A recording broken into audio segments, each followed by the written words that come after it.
A esta hora de la noche ya está en nuestros estudios el señor Mariano González, a quien le damos la bienvenida y las gracias por estar con nosotros. Él ha sido ministro del Interior, pero también un poco antes ha sido ministro de Defensa, y es por eso que queríamos conversar con él, porque conoce ambos sectores. Conoce el sector de la policía a nivel del Ministerio del Interior, pero también conoce cómo es el accionar de las Fuerzas Armadas, porque ha estado pues varios meses en el Ministerio de Defensa. Gracias por estar con nosotros. No, gracias a usted, Pilar. ¿Qué le parece esta propuesta del alcalde de Lima? Que no es nueva, hay que decirlo, ¿no? El problema de la seguridad o de la inseguridad es un problema principalmente social, ¿no?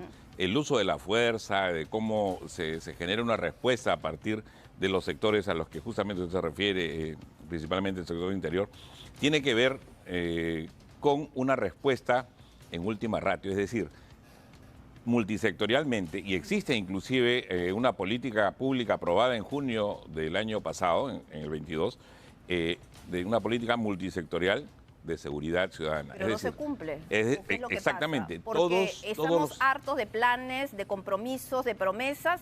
Pasa el tiempo, el índice delincuencial aumenta y no se hace nada. Los planes y políticas que no pueden ser medibles, es decir, verlos en indicadores que tengan resultados positivos, con el respeto de los estudiosos, no sirve. Ahora, ¿cuál es el principal riesgo de que los militares salgan a patrullar las calles? Lo que dice el alcalde, bueno, se ve algo sencillo, como él lo señala, ¿no? Que como ya hay un diagnóstico, como ya hay las zonas, ya saben cuáles son las zonas más vulnerables, más rojas, se podría incluso instalar una tanqueta o varias en las zonas más rojas, las zonas donde se genera el mayor índice de criminalidad. La lógica común del ciudadano y ciudadana común y corriente, obviamente pues de a pie, va en un sentido, pero quien ejerce, digamos, algún cargo de gobierno tiene que tener la responsabilidad también de saber que cada sector tiene su responsabilidad. Primero hago una crítica y luego respondo, digamos,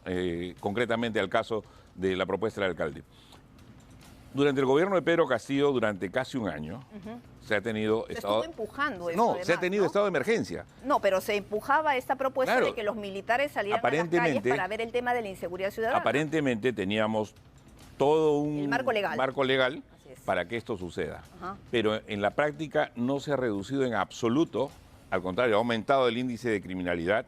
La percepción. Nunca vimos una tanqueta, como dice el alcalde de Lima, en estas zonas rojas. A eso iba. Y la percepción de inseguridad cada vez es mayor. Así es. Entonces, lo que se tendría que hacer en casos extremos es fijar, por ejemplo, una u otra región, una u otra ciudad que tenga, digamos, el mayor índice de criminalidad, la mayor percepción de inseguridad, y hacer, por ejemplo, un plan piloto digamos, de estado de emergencia, pero que sí funcione, donde la policía... Lima es una de las zonas, por ejemplo, donde la policía tendría que mantener su rol protagónico en el manejo del orden interno y las Fuerzas Armadas solamente coadyuvar en materia, digamos, de seguridad o de cobertura, ¿no? Ahora, lo que se señaló también es que lo que podría hacerse es que la policía que está custodiando las zonas estratégicas vayan a patrullar a las calles, mientras que el ejército o las otras fuerzas armadas puedan ir a esos lugares y de esa manera pues compensar la falta de efectivos policiales que hay. Hay una falta evidente de efectivos policiales. Hay nuevos egresados de las escuelas que tengo entendido que el nuevo comandante general inclusive está viendo la forma de incorporarlos de la manera más ágil y rápida. Pero ahí también hubo cierto cuestionamiento porque lo que se señalaba es que no estaban debidamente capacitados, que no tenían la práctica. Me refiero a los egresados, ¿no? Ajá, o sea, a los efectivos policiales que egresan. Estén egresados, claro. Obviamente los que están aún en escuela todavía tienen que cumplir un ciclo, ¿no? Pero ¿cuál es el riesgo? Porque ya sabemos que de acuerdo a nuestra Constitución, las fuerzas militares no pueden salir a patrullar las calles, como se está pretendiendo. El riesgo, yo sé que la gente... Reformar, discúlpeme, la Constitución en estos tiempos, cuando el Congreso hace lo que quiere, eso ya sería pues muy difícil. La gente en las calles pide la presencia de las Fuerzas Armadas, pero por otro lado tenemos que ser conscientes que cada uno tiene un rol.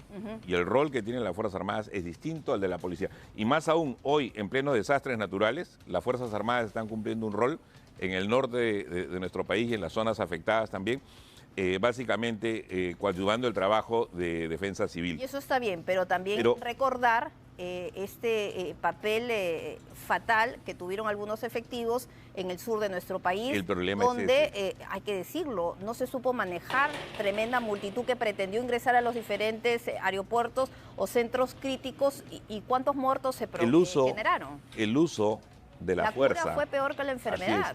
El uso de la fuerza siempre será un riesgo. Las Fuerzas Armadas tienen un rol, la policía tiene un rol distinto. Yo tengo mucha confianza que esta nueva gestión de la Policía Nacional va a tener algunos resultados, pero es indispensable que alcaldes, que ministros, congresistas y obviamente las autoridades más representativas del gobierno tengan claro que esto no es un problema estrictamente policial o represivo. Ahora, entonces no está de acuerdo con la propuesta del alcalde de Lima. Porque en esencia no ha funcionado. Claro, porque ya hemos tenido experiencia. Y él dice, bueno, pero en El Salvador, con Bukele, hay resultados. ¿Cuál es la diferencia entre lo que está pasando en ese país centroamericano, además donde se están violando los derechos humanos, y el nuestro? Lo que sucede es que con las políticas públicas establecidas, lo que se requiere es tener planes que tengan resultados inmediatos. Yo recuerdo haber dejado... Con resultados inmediatos. ¿Sí? ¿Qué significa eso? ¿Cuántos meses? ¿Cuántas semanas? Por ejemplo, ¿cuánto tiempo? cuando yo pasé por el Ministerio del Interior, dejé un plan a 30, 60, 90 y 120 días. Bueno, ¿dónde habrá terminado ese plan? Lamentablemente... En el tacho, de repente. Probablemente, lamentablemente, y con un buen equipo de especialistas. No, claro, ¿no? Lamentablemente, quienes nos sucedieron no le dieron continuidad. El gobierno de Pedro Castillo, pero además no solamente el gobierno de Pedro Castillo, lamentablemente eso es lo que ocurre siempre cuando hay cambio de ministros, cuando hay cambio de gestión, quieren descubrir la pólvora. Pilar, y sepa usted que hay un problema... Y crear nuevos planes. Hay un problema gravísimo en nuestro país también, que es una especie de desorden generalizado. Es decir, cada quien, con el debido respeto, y discúlpeme la expresión, hace lo que le da la gana. Entonces, necesitamos liderazgos definidos. ¿Hay liderazgo con Dina Boluarte? Necesitamos tener un norte. Yo creo que hay que hacer algunos ajustes necesariamente porque la sensación de que hay desorden es evidente. Claro, no solamente es una sensación, yo creo que es una realidad. Entonces tenemos que respetar y hacer que el sistema funcione, que funcione en todos los niveles, pero sobre todo en los temas de seguridad y en el sistema de administración de justicia. Pero entre tanto, no solamente estamos viendo que todos los días se matan a personas, son miles las víctimas de la delincuencia, sino hemos visto el tema del miembro de Serenazgo, de Surco, que lamentablemente perdió la vida en manos de un delincuente, de uno que tiene además un amplio prontuario delincuencial. ¿Qué hacer para protegerlos? Y en base a lo que ha ocurrido, nuevamente se pone sobre el tapete la necesidad de dotarlos de armas no letales. Hay quienes dicen que están de acuerdo, otros que no. El ministro del Interior hoy día ha dicho que hay que capacitar a personal de Serenazgo, que de repente se le puede dar los chalecos antibalas, se le puede darle el gas pimienta. Así como las Fuerzas Armadas tienen un rol distinto al de la policía, los distintos servicios de Serenazgo en los distritos también tienen un rol totalmente distinto. Y hay una ley. Así es, no pueden hacer el trabajo que hace la policía jamás. No es su rol. Es un rol complementario. Pero sí tendrían que estar mejor protegidos. Sí, pero creo que también va siendo el momento, probablemente, que la presidenta y el presidente del Consejo de Ministros pidan a nuestra policía, concretamente, que presente también un plan operativo para trabajar en algo bien concreto, que es la mayor presencia policial, es decir, un control territorial efectivo. Pero no hay efectivos policiales. Sí. Dicen que de acuerdo al plan propuesto por las diferentes municipalidades no hay la cantidad de efectivos policiales que se requieren. ¿Se debe o no aprobar este proyecto que fue ya justamente aprobado desde el Congreso, que tiene que ver con el tema de las armas no letales para el personal de Serenazgo? En esencia, yo creo que no soluciona. Ahora, el Ejecutivo, a través del ministro, hoy día lo ha dicho, es que van a devolver el proyecto aprobado en el Congreso y que van a hacer algunas observaciones, como el tema del gas pimienta, puede ser el chaleco y pueden ser otras herramientas que ayuden a proteger a los miembros del Serenazgo. El proyecto yo creo que está cargado y bien cargado de buenas intenciones, pero no soluciona el problema de fondo. Lo que sí puede ayudar es a que la labor de los serenos sea más eficiente, pero dentro de sus competencias y obligaciones, dentro de sus funciones. Pero las funciones están bien Así establecidas. Lo que hace falta probablemente es que muchos o algunos alcaldes también revisen un poquito más, digamos, su manual de funciones, ¿no? Porque está el tema de la capacitación y también el tema de las condiciones de trabajo, porque en el caso del señor Manrique tenía 20 años trabajando, no tenía estabilidad, eran contratos, no contaba más que con un seguro, el CIS, y no tenía ni seguro de vida, tenemos entendido. Yo creo que ha habido una posición mucho más, quizá, más experimentada por parte del alcalde del Callao, ¿no? Que ha tenido una posición mucho más, si cabe el término, abierta, mucho más proactiva y hacer coordinaciones directamente con la policía, ¿no? El Ministerio del Interior y Así la es, Policía Nacional, como tiene que como han funcionar, hecho ¿no? otros alcaldes. Sí. Y a propósito de lo que estamos hablando del sereno Luis Manrique, hay un tuit que de repente podemos compartir con nuestros televidentes de Carlos Brus, del alcalde, ¿no? Ahí estamos viéndolo. El Mininter ya está ofreciendo 80.000 soles de recompensa por información que lleve a la captura del asesino de Luis Manrique, que ya estaría pues identificado. Se habla de un venezolano, alias Cris, ¿no?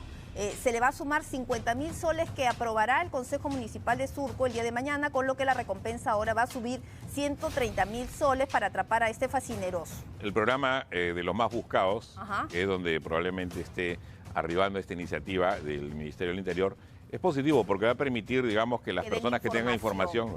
Pero hay un caso, por ejemplo, que es importante también ver, ¿no? Y que hace un rato lo estaban tocando en el programa, ¿no? Maldito Del Cris, feminicida, ese ¿no? nombre. El caso del feminicida, que está en Colombia, ¿no? Carache. Definitivamente lo que está evidenciando las noticias las últimas semanas es que el nivel de crueldad, Ensañamiento. en general, en feminicidios, en delitos comunes, en el crimen organizado, ha ido creciendo, ¿no? Y hemos visto, no solamente en el caso de Sergio Tarache, de Caterín Gómez, esta jovencita que estaba pues con tantos sueños, tantos planes por no querer retomar la relación con él, por querer salir con sus amigas en la noche, fue atacada de esta manera más vil, le lanzaron el combustible y le prendieron fuego. Ahora, en el caso del sereno, y ahí estaban las imágenes, se ve como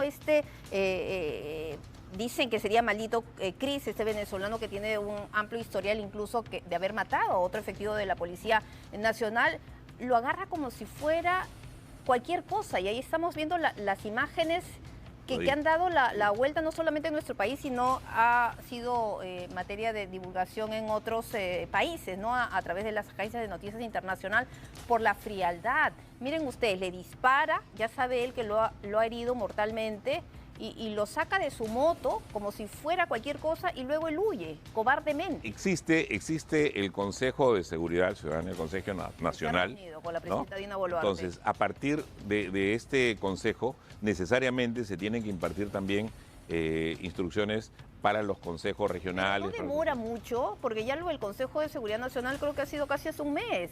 Claro. Con bombos y platillos dijo, sí, nos vamos a reunir con los alcaldes, el Ministerio del Interior. Lo que pasa es que yo por eso me refería al inicio, que es un problema que abarca a todos, pero necesitamos liderazgo. Y los municipios distritales, por más buenas intenciones que tengan, por más que tengan todo el derecho de cuidar los intereses de sus vecinos, lamentablemente tampoco pues ni con la mejor de las intenciones se puede pasar por encima del sistema. Y lo que necesitamos es que el sistema funcione, que cada quien haga su tarea. Con medidas populistas, exacto, de repente. Con medidas populistas yo creo que tampoco se soluciona. El caso de prohibir la actividad de los limpiaparabrisas, porque han sido medidas tras medidas, ¿no? Que se han estado dando a raíz, bueno, ya en una desesperación, porque ya no sabemos a dónde ver. Lo que pasa es que si pensamos así, diríamos pues entonces que no hayan autoridades. Como ha habido alguna autoridad, sea presidente, congresista o ministro corrupto, entonces que no haya autoridad y entramos en una anarquía. Entonces, igual, por una o muchas personas en determinada actividad económica o profesional o del día a día, como es el tema de la limpieza de parabrisas, y ha habido un asesino, no podemos tomar... Generalizar. Exacto, que todos son así. Y lamentablemente El tema migratorio algo se tiene que hacer. Chile... el tema migratorio sí, hay que hacer tener... algo para controlar a tanto indocumentado. No voy a mencionar que son de extranjeros que están aquí haciendo de las suyas como si nada y luego salen de nuestras fronteras. Como también habría que revisar, por ejemplo, el tema de nuestro Código Procesal Penal y los niveles de altísima garantía que tienen, y lamentablemente los delincuentes saben perfectamente que nuestra legislación es garantista, saben perfectamente que no se puede hacer un uso desmedido de la fuerza. Tenemos y están esperanza preparados. en un corto plazo vamos a ver algún tipo, una luz al final del túnel. Yo creo que sí, pero Ojalá. parte necesariamente de que las autoridades tengan claridad y que alguien asuma ese liderazgo. ¿Quién Y tendría que asumirlo? Ya para terminar la entrevista. yo creo que el llamado a ejercer ese liderazgo es el gobierno, ¿no? En todo caso, la presidenta y el premier, y dar las instrucciones necesarias a su ministro del Interior. Pero ya cuántos meses y no ha dado ninguna indicación o de repente no han tenido el efecto esperado. Bueno, habrá que en todo caso pues hacer un replanteo de roles, ¿no? Pero que yo creo que ya no podemos esperar más. Es una situación insostenible, ¿no? Exacto. Como ha dicho el alcalde, ¿no? El tema está desmadrado, dice él. Sí, más allá de que yo no coincida exactamente con la medida, pero en lo que sí coincido con el alcalde de Lima es que la situación ya ha llegado a un límite. Sí. Perfecto. Muchísimas gracias por estar Gracias. con nosotros.